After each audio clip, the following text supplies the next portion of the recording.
Ja som veľmi rada, že existuje takýto časopis, ktorý sa tak hĺbkovo venuje hudbe. Si myslím, že takýto časopis je skvostom a môžeme byť veľmi šťastní, že na Slovensku máme takýto časopis. Každý muzikant sa v ňom nájde a nielen muzikant, ale milovník hudby, samozrejme. Ja to som niekde videla skupinu vlastne to bylo Čelov. Strašne som na nich chcela ísť, oni sú vynikajúci, výborní, poznám ich live show. To som tak skromne akože presuniem inak, ale musím povedať otvorene, že iba teraz som si tak narýchlo prečítala, povedali o Barbore v úvodzovkách a môj brácho sa samozrejme vyjadril veľmi krásne a ďakujem. Samosmetaná Janka Brozová, ja som veľmi šťastná a ja som to vôbec nevedela. Veľmi si vážim vaše slova a veľmi si vážim to, že ma takto nejak registrujete na tej hudobnej scéne a možno, že stačí to povedať, že som naozaj šťastná úprimne. Mikulášsky jazzový festival, no toto si tiež rada prečítam, ešte som si to nestihla prečítať. Iba som tu niekde zachytila, že som aj moderovala koncert a tam sme hrali teda. To bol taký trošičku pre mňa veľmi stresový koncert, lebo ja som len v ten deň prišla do Mikuláša a v ten deň som odchádzala a vlastne, jak som dohrala posledný tón, o 20 minút na to som už bola na stanici a musela som ísť na vlak a išla som do Poľska. Hrať sa s inou formáciou, s Classical Music Maniacs. Tak si tu takto len listujem a tak si to komentujem, trošku konvergencie, samozrejme, no.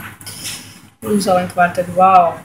Všetko sú tu vynikajúci hudobníci. Ja si myslím inak, že Slovensko na to, že je takou malou krajinou, tak si myslím, že má veľmi, veľmi dobrých muzikantov, až takých, by som povedala, že vynikajúcich. A možno, že keby že by sa to nejako porovnávalo s väčšími krajinami a s tým množstvom elitných hudobníkov, tak si myslím, že Slovensko by bolo možno, že úplne niekde na tých prvých troch priečkách. Môj osobný názor, už keď si len tak.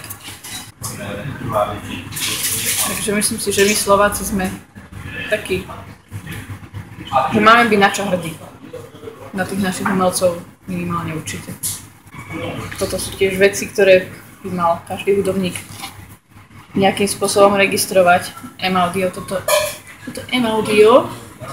Opa, taký mikrofónik mi môj otec raz požičal pred 3 rokmi a ja som mu ho dodnes nevrátila. A vždy, keď ku nemu prídem, tak sa ma pýta, že a kde je ten môj mikrofón? A ja mu poviem, no mám ho doma na stole, pracujem s ním. Tak sa smeje, ale on nevie totiž to, že to už je môj mikrofón. Ten mikrofón už je môj. Victor Wooten Trio.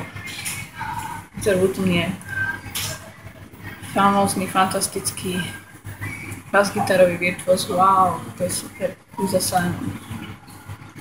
No samé úžasné veci. Tu som vpredu. Ja.